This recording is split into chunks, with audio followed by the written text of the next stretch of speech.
In a sane world, there would be absolutely nothing misleading in relation to the term Judeo Christian. Faithful biblical Christianity is built upon faithful biblical Judaism. The writers of the New Testament quoted from and appealed to the Old Testament, aka the Tanakh, constantly. Since God is eternal and unchanging, any moral principle taught in the Old Testament is valid in Christianity, and likely has a clear direct reference in the New Testament as well.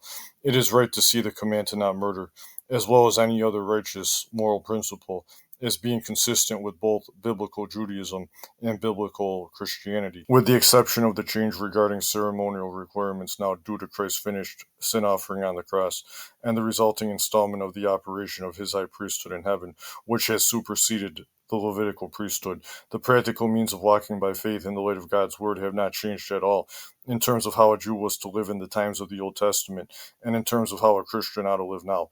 What is so misleading then about the term Judeo Christian? In short, it connects Christianity with Judaism now, and it also connects Christianity with corrupted practices of Judaism throughout the ages.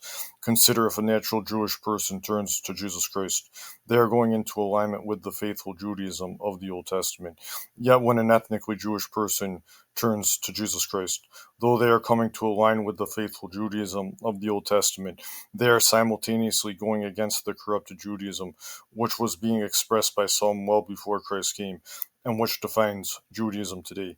That corrupted Judaism has very much to do with what is set forth in the teachings of the Talmud and Kabbalah.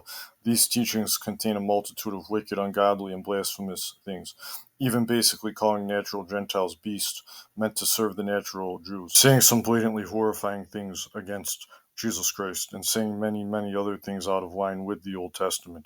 The use of the term Judeo-Christian gives the impression that this corrupt element of Judaism is acceptable for Christians to associate with. However, it is not acceptable, and no one should want to risk giving anyone the impression that it is.